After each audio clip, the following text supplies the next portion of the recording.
I know that was kind of anticlimactic, but fuck it. We're not here for We're not here climactics. to be your friends. We're here to provide you with paranormal and true crime. We're not here to be your friends. We're here to be your parents. Shit, I tell my kids all the time. I'm not your friend. I'm your goddamn parent. So you act like it or go do some sit-ups. You will respect my authority. Yeah, in the words of the great Cartman. Oh, God. So, how's everybody doing out there on this fine, well, Sunday, Monday afternoon, morning, depending on when you listen? It's a Wednesday. They're like, wrong again. God damn it. You're putting our win streak down. Come on, guys. Help us out here a little bit. All right, so we're back for another fun episode. Yes, this one involves a couple stories about slaying and praying or something of the sort. Yeah, I was about to say something like that. So I'll go ahead and lead the way in this one. Cool. And I'm sure a lot of you guys have heard about it. This is from 2009, but it's the McNair slang, which they now say it's a murder-suicide. So this is former NFL quarterback Steve McNair was shot 4 times and killed by his girlfriend, Sahel Kazemi, who then used the same gun to shoot herself in the head. According to the Nashville Police investigation and Tennessee Bureau of Investigation report. Now, apparently there was a lot of public pressure to solve this murder and figure out what was going on. They were trying to figure out what the issue was. Some people were saying that Kazemi of 20 was a despondent and increasingly tormented person by a rush of personal problems, culminating with the discovery that the married McNair was also seeing another woman. So police believe sometime after 1:45 a.m. on Saturday, she slipped next to him as he slept on the couch in a downtown condominium that he rented, placed a 9mm handgun by his left temple, and pulled the trigger with both hands. Then she shot him twice in the chest before shooting him in the right temple, which was most likely with the gun, to his head on that final shot. Then she shot herself in the temple, taking time beforehand to position herself in a way that she would tumble into the quarterback's lap. Now, well, the police were told that they'll probably never know the absolute certainty and sequence of the shots. There were several factors, including an examination of the bodies and the direction the bullets traveled, that led them to the conclusion. Also, the fact that McNair was found sitting without any sign that he raised his arms to deflect a shot or had gun residue on his hands, evidence is that he was asleep when the shots were fired, due to the residue found on Kazemi's left hand. Authorities did not find any forced entry evidence in the 2-story brick townhouse or signs of a third person inside, and all 5 of the shell casings matched the gun that she had used. Detectives believe that Kazemi, a waitress at a nearby restaurant, felt her life was falling apart sometime after she began seeing McNair earlier this year. While he had bought her a used Cadillac Escalade, she had been unable to sell the car that she had been driving, which was a Kia. Now, payments due on the Kia and the Escalade makes the police think that she also had to pay, so her financial situation was increasingly dire.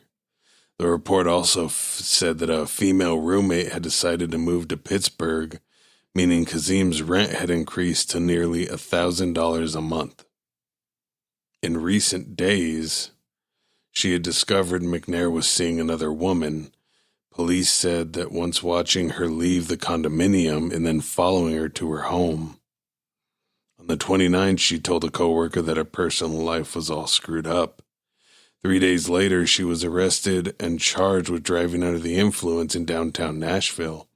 She was in the Escalade when she was arrested, but went home in a taxi. Several hours later, around 5 p.m., she had left work and met an acquaintance in the parking lot of a restaurant where she worked, who sold her the fully loaded 9mm pistol for $100. She returned to work 2 hours later and was sent home. The next day, she told a coworker, "My life is a ball of shit, and I should just end it." She left work at 10:07 p.m. The computer at her home in nearby Hermitage showed activity around 11. She eventually went to McNair's condominium, though police could not pinpoint the time. When McNair was dropped off at the condominium sometime between 1:30 and 2, the Escalade was already there.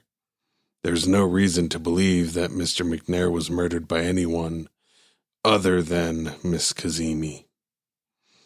Now, they didn't believe the scene was corrupted by the co-owner Wayne Neely or McNair's friend Robert Gaddy, even though Neely discovered the bodies at 12:51 that afternoon, then waited 44 minutes before Gaddy arrived and called 911. That's very interesting, because why would you show up, see the bodies, and then wait damn near an hour to call? Yeah, that's a little suspicious there, if you ask me. Yeah, maybe it wasn't a murder-suicide. Maybe it was a double homicide. Maybe. But I guess without any more facts or details or evidence, we'll never really know. Damn. That's crazy, though. She just fucking... shot him, dude. That's wild. Yeah, but I mean, from the sounds of it, he was being kind of shifty himself. Yeah, I mean, yeah, he was cheating on her. So. But at that point, just fucking leave. Like, both of you just separate and call it good. Like, no one needs to fucking die. Yeah. Fucking people, man.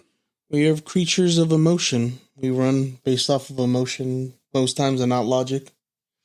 Yeah, that is very true. But it seemed like she was already getting ready to, like, kill herself. So she's like, might as well take this fucker out with me. Right. He did that one thing to me, so fuck him and his life and his family. Yeah. Yeah, 'tis a shame. It was a sad one. It definitely was. But what is next on the Crockett docket? I got a fucked up ass one for you. So, you ever heard of a guy called Big Lurch? I mean, I've heard of Lurch from the Addams Family, but never Big Lurch. All right, so Big Lurch is a rapper. Was a rapper. Oh, was a rapper. Okay. I don't know if he's dead. I know that he went to prison for this, but... Oh, okay. Gotcha. All right. So Big Lurch could have been one of the biggest names in hip-hop, considering he's one of the pioneers of horrorcore. Subgenre of rap music, the Texas native loomed as large as 6'7" in his physical presence. God damn. That's why they call him Big Lurch. Fair enough. But just as he was on the cusp of worldwide fame and stardom, drugs got in the way and ended, and the end result of his addiction was one of the most violent and shocking crimes in music history. This is the strange but true story of Big Lurch, whose PCP addiction ended in a gruesome tragedy. Oh yeah, PCP is never fucking good. Yep, that's how they get you. Yeah, that right there speaks fucking volumes. Born Antron Singleton on September 15, 1976, Big Lurch grew up in East Dallas, Texas. He began writing poetry at just 7 years old. He started performing professionally when he was 15. While many other artists at the time were writing lyrics about sex, drugs, and gang violence, Big Lurch preferred to rap about things like serial killers, vampires, and even cannibalism. All right. Okay. His first release was with the rap collective Cosmic Slop Shop, which also featured fellow rap pioneers Ricardo Rick Rock Thomas. Their solo album, The Family, was released in 1998 and produced a minor hit called Sinful, which hit number 66 on the Billboard Hot R&B and Hip Hop Song Chart, and number 18 on the Billboard Hot Rap Song Chart the same year. Though Cosmic Slop Shop didn't last long, Big Lurch was still interested in pursuing a rap career in earnest. So he settled in Los Angeles and began working with a variety of artists like Mac Dre, Tone Capone, and E40. It's not a bad group to be associated with. Right. I know none of them, but... You don't know E40? Oh, yeah. Sorry. E40. You know Mac Dre? No. You don't know Tone Capone? No. Okay, I know Mac Dre and I know E40, but I don't know who Tone Capone is. Yeah, I mean, my primary genre is of the metal sorts. Yeah, fair enough. But though he was on the verge of stardom, fame still provided elusive for the Texas native. Soon a car accident kicked off a series of events that would end in a tragedy. Oh, no. In 2000, Big Lurch was driving home from his 24th birthday celebration when he was rear-ended by a drunk driver. He suffered catastrophic injuries, including a broken neck, as reported by the Mirror newspaper. Jesus. Yeah. That must have been a bad wreck. Yeah. To alleviate the pain, he was prescribed a myriad of medications, but none proved as effective as PCP. However, the drug also had an additional, perhaps unwanted effect. Vivid hallucinations would result in increasingly gruesome lyric content. It made the dreams wild, Silence of the Lambs, Chianti and Faba Beans, Big Bouncin' Grills, and Big Bouncin' Asses, said iHeartRadio host Jake Brennan. He says he stayed high for weeks, not eating, getting more and more delusional, until a fateful day he thought the devil was inside his roommate's stomach. Oh, no. Yeah. On April 19, 2002, Big Lurch met up with his roommate to smoke PCP. According to the rapper's thoughts, that's the last clear memory he had of the night's event. We started smoking the PCP and they just kept feeding it to me, he said in the documentary Rhyme and Punishment. The next thing I remember is I woke up in jail with the murder. Eyewitness testimonies, however, revealed that the rapper had reportedly told everyone to leave the house except 21-year-old. I'm going to massacre this name, I'm so sorry. Tanisha Yesais, his roommate's girlfriend. Once Yesais and Big Lurch were alone, the rapper attacked her. He brutally beat her before plunging a knife into her heart, killing her. God damn. But he wasn't done yet. Big Lurch committing the murder was bad enough, but he then took it another step further by ripping open Yesai's chest, pulling out her right lung and eating it. What the fuck? Yeah, Yesai's autopsy also later revealed teeth marks on her face and lungs. When the police finally caught up with the rapper, he was running down the street naked and covered in blood. He was also barking like a dog and staring at the sky. A medical examination later concluded that Big Lurch had flesh and blood in his stomach that didn't belong to him. In a 2016 interview with Vlad TV, however, the rapper disputed the facts of the case. Big Lurch accused his lawyer Milton Grimes, best known for defending Rodney King, of fabricating the story due to opposing gang ties the two men had, and he suggested that a particularly hungry pit bull was the true culprit behind Yesai's death. The jury, however, didn't buy it. In June 2003, Big Lurch was found guilty of first-degree murder, torture, and aggravated mayhem after pleading not guilty by reason of insanity, as reported by the Los Angeles Times. He was sentenced to 2 consecutive life sentences without the possibility of parole. His debut solo album, It's All Bad, was released by his record label Black Market Records without his permission. Soon after he was imprisoned, the lyrics of his song, I Did It To You, served as a macabre foreshadowing of his grisly crimes. Jason Voorhees, Michael Myers, Freddy Krueger, Jeffrey Dahmer, Charles Manson, all your friends. I'm finsta schoolia, 'cause murder a hobby, he raps. I'm like a vampire, fresh meat, and I can't pass it. Yesai's mother, Carol Stinton, later filed a wrongful death lawsuit against Black Market Records, alleging that they provided the rapper with drugs to encourage him to act out in an extremely violent manner so as to make him more marketable as a gangster rap artist. Regardless of the truth behind Big Lurch's violent action, his story remains one of the most gruesome in hip-hop history.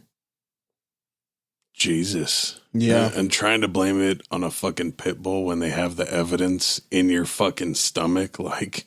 Yeah, you have chunks of her lung and her blood inside your stomach. You're running around naked, covered in her blood. Yeah, but it was a pit bull. Yeah, apparently. Nah, pit bulls are sweethearts, unless you train them to not be. Yeah. So, that's just, That's just fucked up, and that's why, kids, you say no to drugs like that. Mm-hmm. Not fucking good. Not gonna lead to anything good, and you'll possibly kill your loved ones. Yeah, when I heard that story, I was like, fuck, dude, that's gruesome. It's pretty hardcore. Yeah, I don't think, well, one, I mean, I've never even thought or had an inkling of thought in my mind about harming anyone in my family. So to let alone get to that point where you're fucking eating the person that you supposedly love or parts of them. Well, I mean, I don't know if he loved her. That was his roommate's girlfriend. But still, I get what you're getting at. Like, how fucked up do you have to be? Yeah. How fucked up do you have to be like, hey, I'm going to kill her, and then one step on top, I'm going to eat her? Yeah, like this isn't fucking Silence of the Lambs. No, not at all. Well, shit. Yeah, man, that was a pretty fucked up one. And that's where we leave you guys off. Enjoy that gruesomeness. Yeah, don't listen to any of his music. Don't support him. Yeah, no, definitely don't support him. He can fucking rot. What do you think about the mom saying that the label's to blame because they kept giving him drugs and they encouraged him to like act out like how he was? Well, I mean, from the sounds of it, it sounds like that kind of was the case, so... Yeah, because it said they kept giving him PCP, like, you don't have to keep taking it. You could say, no, you're a fucking adult. Yeah, it's a mix of both. Him not having his own fucking will to stop that shit, and then them for continuously pushing it on him. Like, yeah, they're definitely fucking involved. Oh, yeah, they're just as much his fault as he is. But... is everyone going to see it that way? No. People that liked him are going to try and figure out ways of, it wasn't his fault, it wasn't their fault. Yeah. People are just blinded by the truth if it's something that they are mass fans of. Mm-hmm.